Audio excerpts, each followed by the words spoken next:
Hello, everybody, and welcome to The Wake Up, your rundown of the entertainment, media biz, and tech stories to know. Today, Monday, December 2nd, 2019, brought to you by the freshest Colombian coffee you can get, Devoción Coffee. In today's Wake Up, Frozen 2 continues to light up the box office, breaking all of Short Circuit 2's box office returns. I mean, hey, technically that is true. And the NFL continued its ratings surge this season, with the Thanksgiving Day Dallas vs. Buffalo game becoming the most watched Thanksgiving NFL game on CBS in 27 years. I hope your Thanksgiving feast was delicious, but that Papa John was not one of your guests. I've had over 40 pizzas in the last 30 days. That sounds about right. Now let's get back to the grind and kick off in Hollywoodland. Frozen 2 brought in $124 million over the 5-day weekend, setting a box office record for the Thanksgiving window. Even more impressive, it wasn't even the movie's opening weekend. Frozen 2's worldwide total after 10 days now stands at $739 million. Lionsgate's Knives Out took second place with an impressive $41 million over the 5-day period, thus earning back its production budget in its first week. Also, almost half of its ticket buyers were over 35 years old. Way to go, Gen X. Ford vs. Ferrari took third with $19 million. Beautiful Day in the Neighborhood got fourth place with $17 million. And Queen and Slim took fifth place in its opening weekend with $15.5 million. Lionsgate has signed on to distribute Roland Emmerich's next disaster epic in the US, called Moonfall, according to The Hollywood Reporter. The film will shoot next year for release in 2021 and tells the heartwarming tale of an incident that causes the moon to fall out of orbit and begin heading toward Earth, and then we all die. Though the script is still being fine-tuned, Emmerich had one of the few surprise bright spots of the fall box office this year with World War II movie Midway, also from Lionsgate. In a couple of directorial hires, Elizabeth Banks has signed on to direct and star in Universal's reimagining of The Invisible Woman, and Alan Hughes has signed on to direct Warner Brothers' remake of The Fugitive, since dated IP has been doing so well at the box office this fall. I can see you're very upset.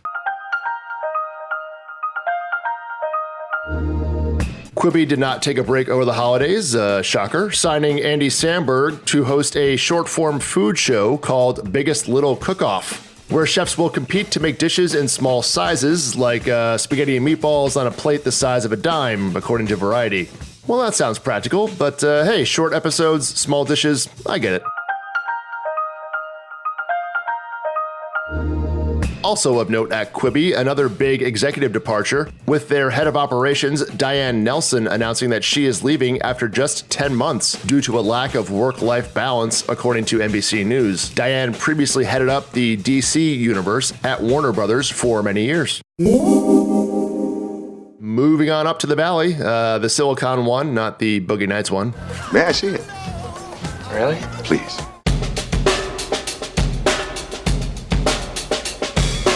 Twitter has halted its plans to purge unused accounts after, well, the internet pointed out that would also include the accounts of a lot of people's deceased relatives. Twitter said it's going to work on a way for people to memorialize accounts of the deceased, according to Variety, and also announced that the account purge will only begin in the EU once Twitter figures all of this out.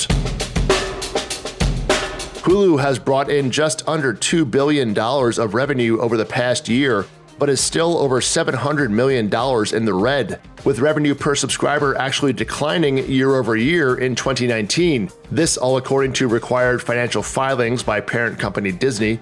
Also to note, Hulu has launched quite a Cyber Monday promotion this weekend. New subscribers can sign up for Hulu's ad-supported version for $2 a month for 1 year. The deal is available through today. And forget the Grinch, you may have noticed that Facebook ruined the holiday this weekend, as they suffered major outages on Thanksgiving, especially in the eastern US, Brazil, and the UK, according to Deadline, thus causing many people to have to go to Twitter. You thought I was going to say talk to their families, didn't you? Come on now. Okay, let me tell you the difference between Facebook and everybody else. We don't crash ever. So don't you get that? I am not going back to the Caribbean night at AE Pie. Up next, the latest in the media biz. with a report that the Skim is looking for new cash investment or a buyer, 2 more high-level executive exits at Warner Media, and SoulCycle's CEO pieces out. But first, the Wake Up is brought to you by Devoción Coffee.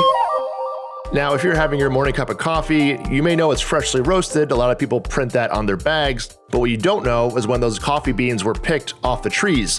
Depending upon the origin, that can be as much as 6 to 9 months. And we all know that coffee is better when it's fresh, and there's no fresher coffee you can get than Devoción Coffee. Devoción FedExes freshly picked beans from the mountains of Colombia every week to their headquarters in Brooklyn, freshly roasts them, and puts it in your coffee cup, often within just 2 weeks' time. They have 4 locations in New York, but if you live in LA, San Francisco, or anywhere, you can sign up for their subscription plan and they'll send you beans as often as you want. Every week, every 3 weeks, I'm more of a 2-week kind of guy, whatever you need. Go to devoción.com/wakeup and get 15% off your first order. That's Devoción, DEVOCION.com/wakeup. Get 15% off on me. Well, on Devoción, but it's kind of for me. Get yours today.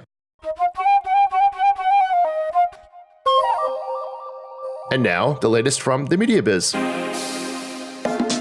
The Skim may be looking for new outside investors or even a sale, according to Business Insider, who cited the ever-popular source of, quote, people familiar with the talks. The Skim is profitable, earning about $30 million of revenue annually, and its flagship email now has about 7 million subscribers, though that growth is beginning to level off.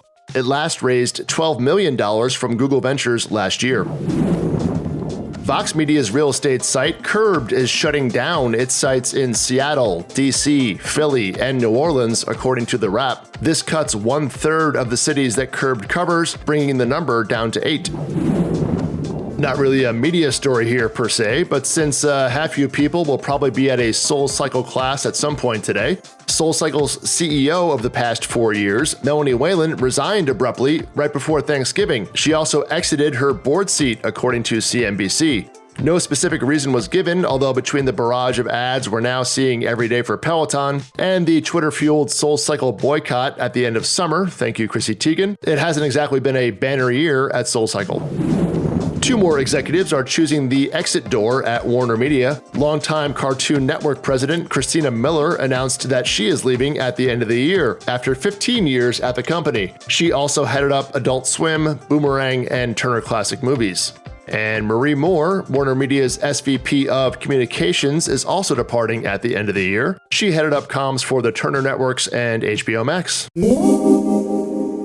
Over in the music business, if you're curious just how the streaming industry is now pretty much supporting the music labels these days, the Warner Music Group has your answer. They reported their annual streaming revenue has grown 23% just over the past year alone. Streaming payments now total $2.1 billion for the label, just under half of Warner Music's total revenue for the year.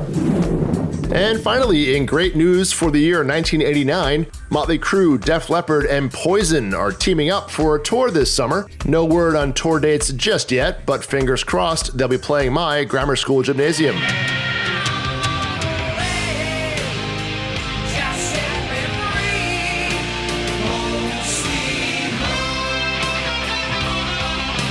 That's a wrap for today. Remember, you can subscribe to our email at thewakeup.com to get links to all stories mentioned here. Have a great day, everybody, and I'll see y'all tomorrow.